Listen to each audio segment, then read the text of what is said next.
రాష్ట్రంలో సవాళ్ల పర్వం కొనసాగుతూ ఉంది. సవాల్ను స్వీకరించాలని కేటీఆర్ కోరారు. రేవంత్ రెడ్డిని ప్రెస్ క్లబ్కు రమ్మన్నారు. కేటీఆర్ కాసేపట్లోనే ప్రెస్ క్లబ్కు వెళ్ళనున్నారు. ఇదే అంశంపై మనతో మాట్లాడడానికి కాంగ్రెస్ ఎమ్మెల్సీ అద్దంకి దయాకర్ ఉన్నారు. సార్, ఏంటిది రేవంత్ రెడ్డిని పిలిచాడు, రేవంత్ రెడ్డి చర్చించాలని చెప్పాడు. త్వరలోనే ఆయన ప్రెస్ క్లబ్కి మరికాసేపట్లో వెళ్ళనున్నారు.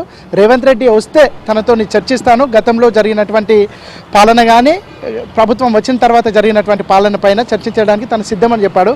అసలు ఎట్లా చూస్తారు? అంటే ఒక ముఖ్యమంత్రిని చర్చకు రమ్మనడం, కావాలనే ఎట్లా ముఖ్యమంత్రి రావడం తెలిసి కూడా రమ్మనడం, ఆయన మా సవాల్ను స్వీకరించట్లేదు, ఆయన పారిపోయిండు అని చెప్పడం, ఎట్లా చూస్తారు దీన్ని? ఇదంతా కూడా ఒక చిల్లర వేషంగా నేను చూస్తా. కేటీఆర్ దిగజారుడు స్థాయి రాజకీయం ఇది.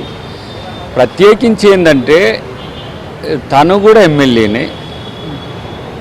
ఎమ్మెల్యే ముఖ్యమంత్రి చర్చించుకునే ప్రాంతం అసెంబ్లీ. వాళ్ళు అయ్యి అంటే రాకపోయా. మరి ఈయనకేమైంది? ఈయన కూడా రాడా అసెంబ్లీకి? అంటే ఈయన కూడా ఎగ్గొట్టే ప్రయత్నంలో ఉన్నాడా? ఒకటి. ఇప్పుడు ఇవన్నీ కూడా కొంత వాళ్లకు ఇబ్బందికరంగా ఉన్నాయి. ఫోన్ ట్యాపింగ్ కేసులు, ఇతరత్ర కేసులు అన్నిటి నుంచి హామీలకు సంబంధించిన చర్చ తీసుకుంటూ దాని మీద స్పెషల్ ఇప్పుడు మనం ఒక అసెంబ్లీ పెట్టుకుందామని చెప్పిండు, చర్చకు రమ్మని చెప్పిండు. మరి వాళ్ళు అయ్యే విపక్ష నాయకుడు సప్పుడు చేయడు, ఈయన మాట్లాడుతున్నాడు ఏందనే దాని దగ్గర నాకు ఇప్పటికీ ఆ డౌట్ ఎందుకు వస్తుందంటే ఈయననేదో పిలిచి సవాల్కి పిలిచినట్టు,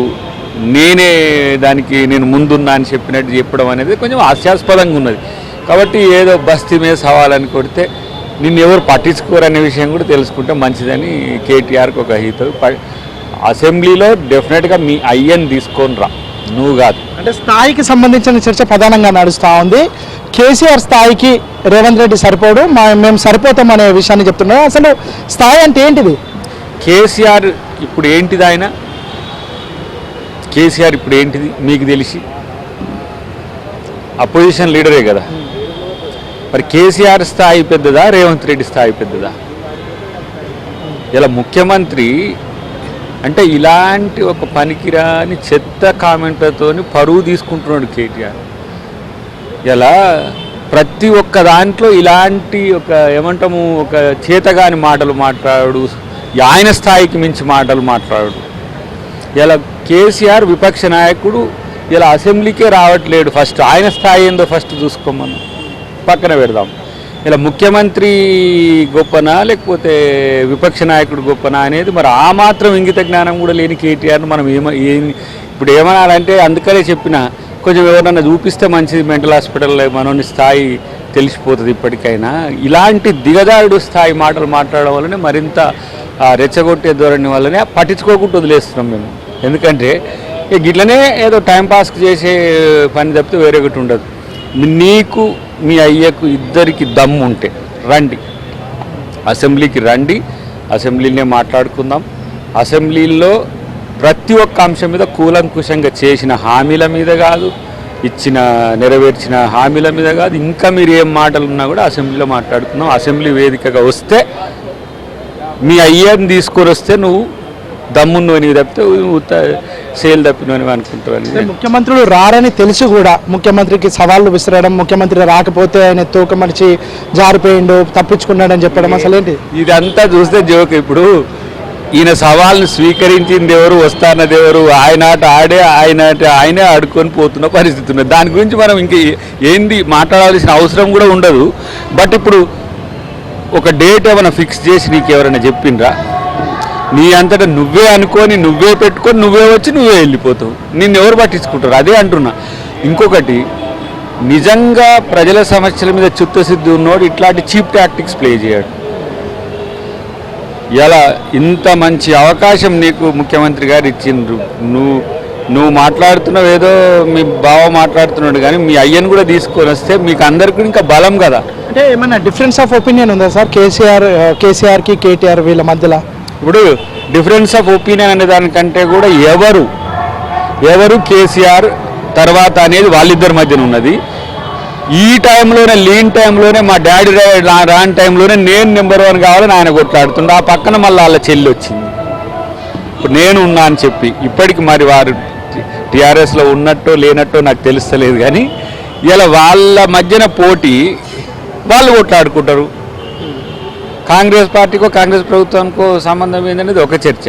బట్ ప్రజా సమస్యల మీద ఇంత బలహీనమైన అవగాహన, ప్రజా అంశాల పట్ల ఇంత చీప్గా వ్యవహరిస్తున్న కేటీఆర్కు ఉన్న అజ్ఞానాన్ని చూసి తెలంగాణ ప్రజలు తెలుసుకోండి అని చెప్పి వారికి విజ్ఞప్తి చేస్తున్నారు. ఇదే విషయాలను కొద్దిగా విశ్లేషించి పత్రికలలో రాస్తే, లేదంటే ప్రజల కోణం నుంచి విశ్లేషిస్తే, లేదంటే ఒక సైంటిఫిక్ అప్రోచ్మెంట్తోని, జర్నలిస్టిక్ అప్రోచ్మెంట్తోని వీటన్నింటినీ పేపర్లలో రాస్తే వీళ్ళ మీద దాడులు చేస్తాము, ఇవి తెలంగాణ పత్రికలు ఆంధ్ర పత్రికలు అని ఒక డివిజన్ తీసుకొస్తారు. దీనిపై ఏం చెప్తారు? ఇది కూడా ఒక రకమైన చేతగానితనమే. ఇలా నేను చూసిన మొన్న మహా న్యూస్ మీద దానికి సంబంధించి కానీ నిన్న ఏబిఎన్ మీద ఇచ్చిన వాటి కూడా, ఏబిఎన్ కానీ లేదంటే ఆంధ్రజ్యోతి కానీ ఉద్యమ కాలంలో ఏం చేసింది, ఎట్లా చేసింది అనేది నీకు తెలియకపోవచ్చు, మీ అయ్యనాడు. ఎందుకంటే నీకు కొన్ని తెలుసు, నువ్వు 2006 నుంచో ఎప్పటి నుంచో వచ్చున్నావు. కానీ ఏబిఎన్ ఆంధ్రజ్యోతి ఏం చేసింది, రాధాకృష్ణ గారు ఏం చేసింది అనేది నీకంటే, నువ్వు అప్పుడు ఇంకా చిన్నవి, వాళ్ళిద్దరు ఫ్రెండ్స్ ఉన్నప్పుడు, కానీ వాళ్ళని అడిగితే తెలుస్తుంది ఉద్యమానికి చేసిన దన్ను ఎట్లా ఉన్నది. ఇవాళ ఏబిఎన్ ఆంధ్రజ్యోతి అనేది తెలుసుకుంటే మంచిది. ఏంటంటే ఇప్పుడు చేసేవన్నీ కూడా లంగ పనులు, దొంగ పనులు చేస్తారు. చేసిన తర్వాత అంటే మాత్రం వాళ్ళకు నొచ్చుకుంటారు, తప్పులు చేస్తారు, దబాయిస్తారు. మళ్ళీ ఎవరు అనొద్దు, ప్రశ్నించొద్దు. మరి ఇన్ని సంవత్సరాల పాటు నీకు అనుకూలంగా ఉండే మీడియా అంతా రేవంత్ రెడ్డి గారి మీద, కాంగ్రెస్ పార్టీ మీద, రాహుల్ గాంధీ గారి మీద, సోనియా గాంధీ గారి మీద దుమ్మెత్తి పోసిండ్రు. ఇష్టం వచ్చినట్టు తమ్నేల్స్ పెట్టిండ్రు, ఇష్టం వచ్చినట్టు మాట్లాడిండ్రు. ఆ రోజు కాంగ్రెస్ పార్టీ ఇట్లనే ఉందా? ప్రజాస్వామ్యయుతంగా తెలుసుకోవాలి. దాడులు చేస్తారంటే తప్పకుండా ప్రతి దాడులు వాళ్ళు మళ్ళీ ఎదుర్కోవాల్సి వస్తుంది. ఇప్పుడు మనం ఇది మాట్లాడితే ఏమంటుండ్రు, మీకు ఆంధ్ర మీడియాకు కాంగ్రెస్ వాళ్ళు సపోర్ట్ అంటున్నారు. మరి ఆ రోజు తెలియలేదా? మీరు ఏ ఆంధ్ర మీడియానైనా మీకు వ్యతిరేకం చేసిందా మీకు తెలంగాణ ఉద్యమ కాలంలో? మీకంటే బీఆర్ఎస్ వాళ్ళకు, ఉద్యమానికి కాదు, తెలంగాణ చేసిన నాయకునిగా నేను కూడా ఉన్నా కదా. మరి ఆ రోజు అంత ప్రచారం చేయకుండానే, అంత మద్దతు ఇవ్వకుండానే సమాచారం అంతా తెలంగాణ ప్రజలకు చేరేసిందా? మీకు అనుకూలంగా ఉంటేనేమో అందరి మీడియా, మీకు అనుకూలంగా లేకపోతేనేమో ఆంధ్ర మీడియా. ఇలాంటి పనికిరాని చెత్త ఎందుకురా బాబు, ఎవరు పట్టించుకోరు. ఇంకా నేనేమంటున్నానంటే, మనోని యొక్క డిగ్రేడ్ చూస్తుంటే పిటి అనిపిస్తుంది తప్పితే ఆవేశం రావట్లే. ఇంత దిగజారుడికి ఎందుకు పోతున్నాడు? మరి నేను గతంలో కూడా చెప్పినా కదా, ఈయనని ఎవరు ఈ స్థాయికి దిగజార్చే ఆలోచనలు ఇస్తున్నారు. కానీ అది మంచి పద్ధతి కాదు.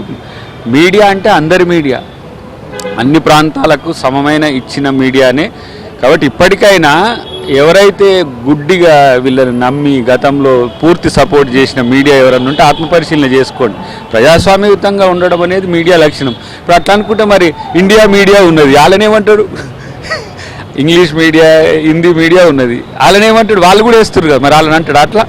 కాబట్టి ఇదంతా కూడా చేతగానితనంతో వస్తున్న అసహనం. దీన్ని సరిదిద్దుకోకపోతే వ్యక్తిగతంగా కూడా తనకి నష్టమని తెలియజేస్తుంది. ఇది మొత్తానికైతే అసెంబ్లీ వేదికగా చర్చించుకోవాలి తప్ప ఏదో తాను ఒక వేదిక పెట్టి అక్కడికి ముఖ్యమంత్రిని పిలవడం ఇది పూర్తిగా తప్పని కాంగ్రెస్ పార్టీకి సంబంధించినటువంటి నేతలు చెప్తా ఉన్నారు. ఇక కేసీఆర్ కానీ, కేటీఆర్ కానీ, హరీష్ రావు కానీ ఏమైనా ప్రభుత్వం తీసుకుంటున్నటువంటి విషయాలపైన అభ్యంతరాలు ఉంటే ఖచ్చితంగా అసెంబ్లీ సమావేశాలు ఉంటాయి. అసెంబ్లీ సమావేశాలకు వచ్చి వాటిపైన చర్చించవచ్చు. వాటిపై తమ డిఫరెంట్ ఆఫ్ ఒపీనియన్ ఏదైనా ఉంటే తెలియజేయొచ్చని కాంగ్రెస్ నేత అద్దంకి దయాకర్ చెప్తున్నారు. వీడియో జర్నలిస్ట్ రాజీవ్తో సిద్ధార్థ, ఏబిఎన్ ఆంధ్రజ్యోతి, హైదరాబాద్.